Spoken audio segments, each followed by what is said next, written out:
राहुल गांधी ने, कांग्रेस की सरकार ने, राहुल के मुख्यमंत्री ने एक ऐसा कानून एक विधानसभा से पास करवाया।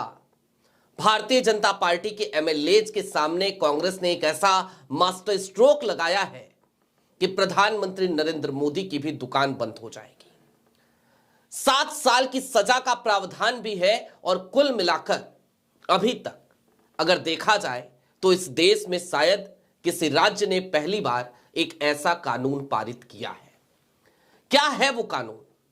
प्रधानमंत्री नरेंद्र मोदी की दुकान कैसे बंद हो जाएगी और नियमों का उल्लंघन करने पर जेल जाने की नौबत कैसे आ जाएगी? ये सारी बातें जरा विस्तार से समझने की जरूरत है, क्योंकि निश्चित तौर पर यह कांग्रेस का एक मास्टर स्ट्रोक है। नमस्कार, मैं स्वप्निल और आप मुद्दा देख रहे हैं। दोस्तों, आगे बढ़े उससे पहले वही छोटी सी अपील। मुद्दा इन दिनों एक गंभीर आर्थिक समस्या से जूझ रहा है। एक तरफ हमारे मेन बैंक अकाउंट फ्रीज चल रहे हैं, तो दूसरी तरफ हमारे 28 साल पुराने चैनल को हमसे लंबे समय तक छीन कर रखा गया था। ऐसे में आपसे गुजारिश है, यदि आप चाहें, यदि आप सक्षम हो, तो मुद्दा की छोटी छोटी मदद जरूर कीजिएगा। इसके लिए आप स्क्रीन पर दिख रहे क्यूआर कोड या फिर के नीचे दिख रहे यूपीआई नंबर का इस्तेमाल कर सकते हैं। अब आगे बढ़ते हैं। दोस्तों, जरा कल्पना कीजिए, समाज को एक साथ रखने के लिए, देश की एकता को और ज्यादा समृद्धि देने के लिए यदि कोई मुख्यमंत्री, यदि कोई सरकार एक कानून लेकर आए तो उससे किसी को क्या आपत्ति हो सकती है? लेकिन नहीं, यहां पर भी भारतीय जनता पार्टी को आज आपत्ति हुई और विधानसभा में जमकर हंगामा किया गया। क्या था वो कानून? सबसे पहले आपकी स्क्रीन पर एक हेडलाइन है, इस हेडलाइन को जरा गौर से देखिएगा। नवभारत टाइम्स की हेडलाइन आपको बताती है 7 साल जेल और 1 लाख रुपए तक जुर्माना, बीजेपी के भारी विरोध के बावजूद हेट स्पीच बिल पास। कहां हुआ? कर्नाटक की विधानसभा में। और क्यों इससे हंगामा मचा? क्यों दिक्कत हुई? दुकान क्यों नहीं चल पाएगी इसका डर लगा, तो जरा हमें थोड़ा सा पीछे झांकना पड़ेगा और बहुत ज्यादा आपको पीछे लेकर नहीं जाऊंगा। 2024 के कुछ रिपोर्ट्स मैं आपको दिखाना चाहता हूं। सबसे पहले आपकी स्क्रीन पर इंडियन एक्सप्रेस की एक हेडलाइन है, PM Modi made Islamophobic remarks in 110 campaign speeches. Human Rights Watch की यह रिपोर्ट आई थी और उसने यह बताया था कि प्रधानमंत्री नरेंद्र मोदी ने 2024 के चुनाव के दरमियान 110 कैंपेन्स में इस्लामोफोबिक स्पीच दिए, यानी कि इस देश की मेजॉरिटी को डराने की कोशिश करी। और किससे डराने की कोशिश करी? माइनॉरिटीज से। याद होगा आपको, भैंसे छीन ले जाएंगे, मटन, मछली, मंगलसूत्र, ना जाने क्या क्या। प्रधानमंत्री नरेंद्र मोदी की जबान पर यही सारी बातें हुआ करती थी। हालांकि झारखंड के चुनाव की भी अभी आपको याद दिलाऊंगा, योगी आदित्यनाथ की भी बात करेंगे, लेकिन कुछ चीजें और। Hate speech fuelled Modi's election campaign. इसके अलावा CNN वर्ल्ड की रिपोर्ट है आपके सामने, world's most populous nation saw stretching rise in hate speech last year, report says. तमाम अंतरराष्ट्रीय रिपोर्ट्स में इस बात का जिक्र किया गया कि भारत में प्रधानमंत्री नरेंद्र मोदी, उनकी सरकार, उन्होंने लगातार, और उनकी पार्टी यानी कि भारतीय जनता पार्टी, उन्होंने लगातार ऐसे भाषण दिए जो सिर्फ और सिर्फ नफरत फैला रहे थे। और स्ट्रेटजी क्या होती है भारतीय जनता पार्टी की? अंग्रेजों की स्ट्रेटजी थी ना, डिवाइड एंड रूल, फूट डालो राज करो। तो उसी तरीके से तो भारतीय जनता पार्टी की भी सरकारें चलती हैं। यही तो दुकान है और इनकी दुकान में दिखाने को यही तो एक माल है, नफरत। तो वो जो नफरत है, जो नफरती भाषण है, यदि उस पे ही किसी राज्य में रोक लग जाएगा तो जाहिर सी बात है छटपटाहट होगी, तड़प उठेगी, मचलेंगे, हड़कंप मचेगा। विधानसभा के भीतर यही सब हुआ। अब क्या है ये कानून, जरा इसको भी विस्तार से समझिए। दरअसल कर्नाटक विधानसभा ने हेट स्पीच और हेट क्राइम्स प्रिवेंशन बिल 2025 को विपक्ष के विरोध के बीच पारित कर दिया। गृह मंत्री जी परमेश्वर ने कहा कि समाज में बढ़ती नफरत को रोकना आवश्यक है और इस बिल के तहत अधिकतम 7 साल की जेल और 1 लाख रुपए तक का जुर्माना हो सकता है।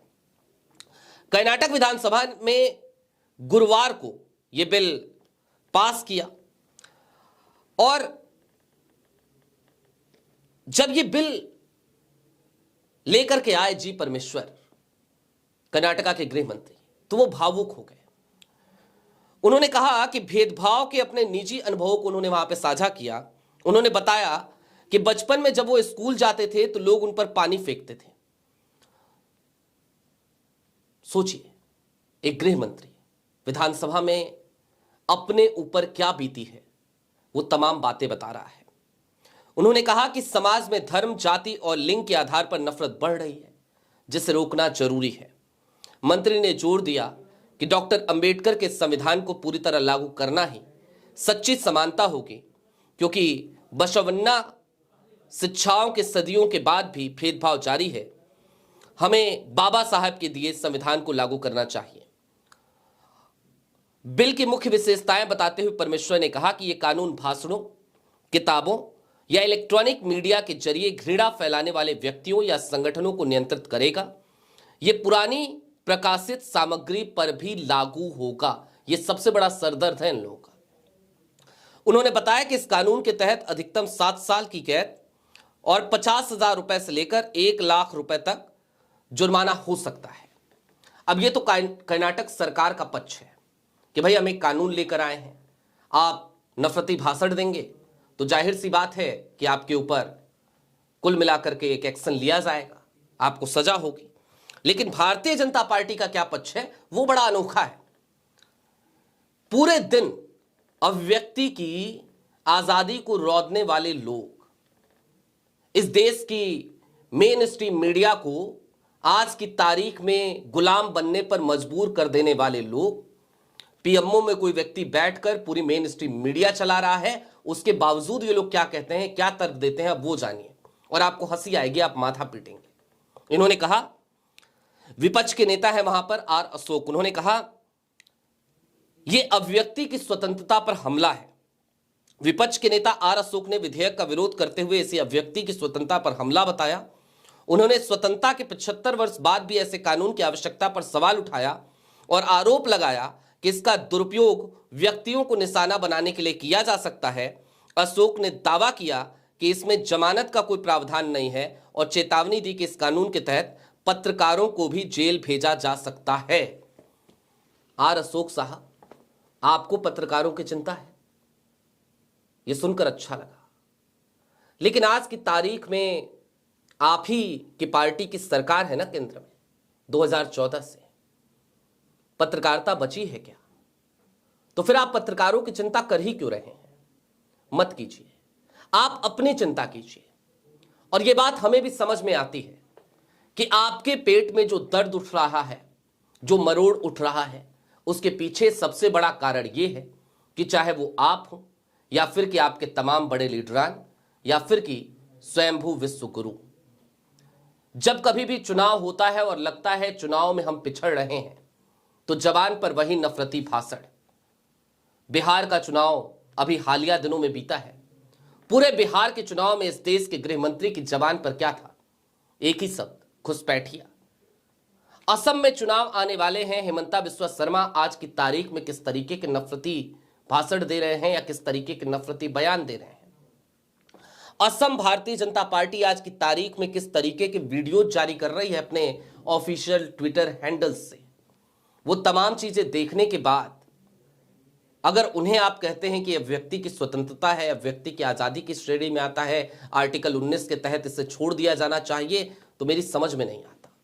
जबकि दूसरी तरफ फैक्ट्स के आधार पर अगर कोई व्यक्ति आपकी सरकार की खामियां बताए या फिर कि आपके स्वयंभू विश्व गुरु के परम मित्र के बारे में कोई आर्टिकल लिखे, कोई खबर चलाए, तो वहां पर क्या करते हैं? आप नोटिस भेजते हैं और उस सामग्री को हटवा देते हैं। तब कहां जाती है व्यक्ति की आजादी, तब कहां जाती है पत्रकारिता की चिंता। चलते चलते दोस्तों इस बात को समझिए कि आज की तारीख में निश्चित तौर पर कांग्रेस का ये एक मास्टर स्ट्रोक है, इसे इसी नजरिए से देखा जाना चाहिए। और विपक्ष की जहां जहां भी सरकारें हैं, अभी भी जहां जहां सरकारें हैं, वहां पे इस तरीके का बिल लेकर के उन्हें आना चाहिए। और इसलिए आना चाहिए ताकि भारतीय जनता पार्टी आगामी चुनावों में कम से कम उन राज्यों में इस तरीके की हरकतें ना कर सके, और करे तो फिर चुनाव बीतने के बाद उन पर एक्शन तो हो। क्योंकि जाहिर सी बात है, चुनाव चल रहे होंगे तो आचार संहिता लगी होगी, और चुनाव आयोग तो आज की तारीख में धृतराष्ट्र है या नहीं है पता नहीं, गांधारी जरूर बन बैठा है। बहरहाल अभी के लिए दीजिए इजाजत। चलते चलते फिर वही अपील, चैनल पर नए हो तो सब्सक्राइब करते हुए जाइएगा, सक्षम हो तो छोटी छोटी मदद मुद्दा की जरूर कीजिएगा। बहुत शुक्रिया दोस्तों। आगे बढ़े उससे पहले वही छोटी सी अपील। मुद्दा इन दिनों एक गंभीर आर्थिक समस्या से जूझ रहा है। एक तरफ हमारे मेन बैंक अकाउंट फ्रीज चल रहे हैं, तो दूसरी तरफ हमारे 28 साल पुराने चैनल को हमसे लंबे समय तक छीन कर रखा गया था। ऐसे में आपसे गुजारिश है, यदि आप चाहें, यदि आप सक्षम हो तो मुद्दा की छोटी छोटी मदद जरूर कीजिएगा। इसके लिए आप स्क्रीन पर दिख रहे क्यूआर कोड या फिर के नीचे दिख रहे यूपीआई नंबर का इस्तेमाल कर सकते हैं। अब आगे बढ़ते हैं।